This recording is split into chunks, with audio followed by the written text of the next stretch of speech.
All right, welcome back, everybody. Thanks for continuing to support the newsletter. We're on edition number 11 this month, so getting pretty close to a year. Um, I've thought about rebranding the newsletter perhaps after we hit the 1 year mark, so keep your eye open for that.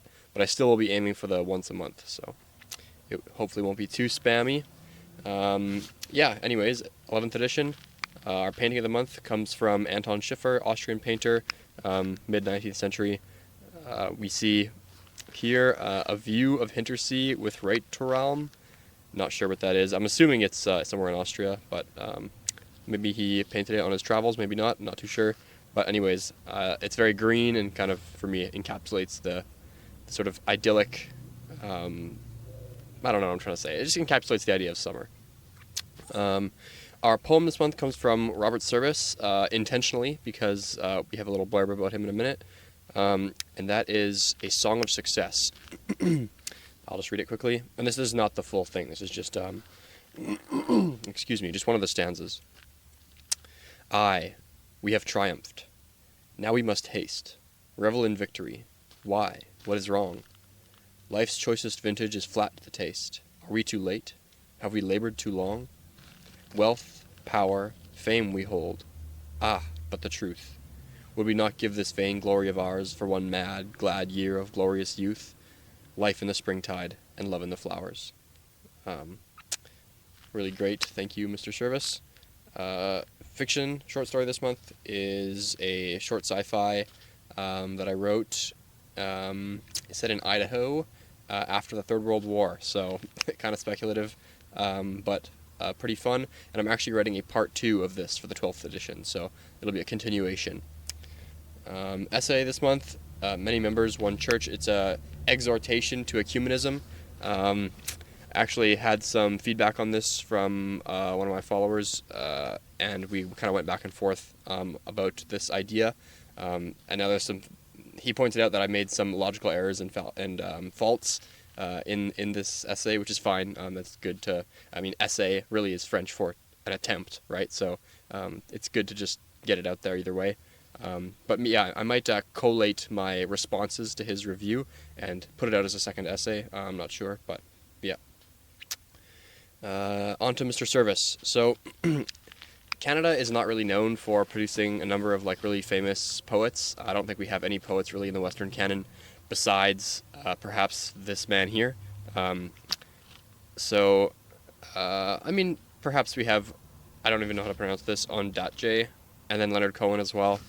But yeah, Robert Service is definitely the most well-known Canadian poet, and he's really not that well-known, so come on, Canada. Gotta do better. Anyways, he's born in England, although Canadians kind of claim him as their own because he spends a lot of time in the Yukon, working as a bank clerk. This is like Gold Rush era, and he's kind of in these rough towns during the Gold Rush, and he's hearing these bar songs and other sort of ballads and I don't know, just random stuff around the working camps. And it kind of inspires him to write his first poem, The Shooting of Dan McGrew, which is one of the ones he's most famous for, along with The Cremation of Sam McGee, which I didn't mention here, but yeah, those are his two most famous poems. And yeah, he is kind of labeled by the critics during his lifetime as being doggerel, likening him to the English poet Rudyard Kipling.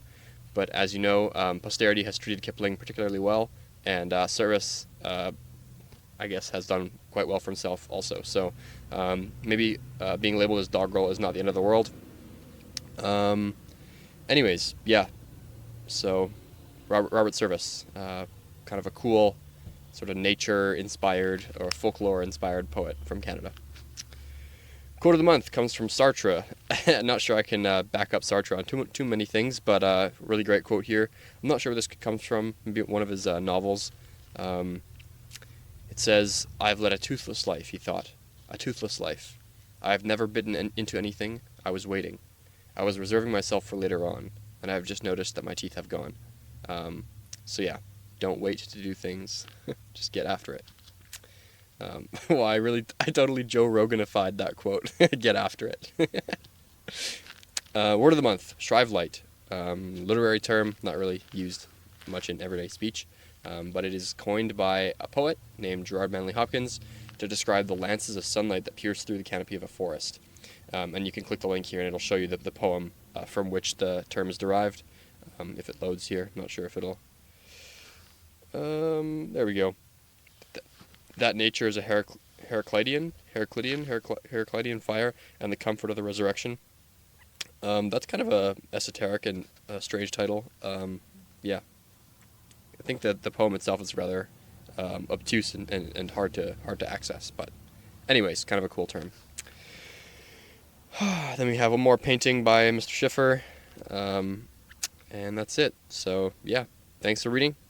Coming up on 1 year here, so please subscribe. I will continue putting out high quality work even if nobody reads it. So you're only missing out if you don't subscribe. Anyways, thanks for watching, and I'll see you next month.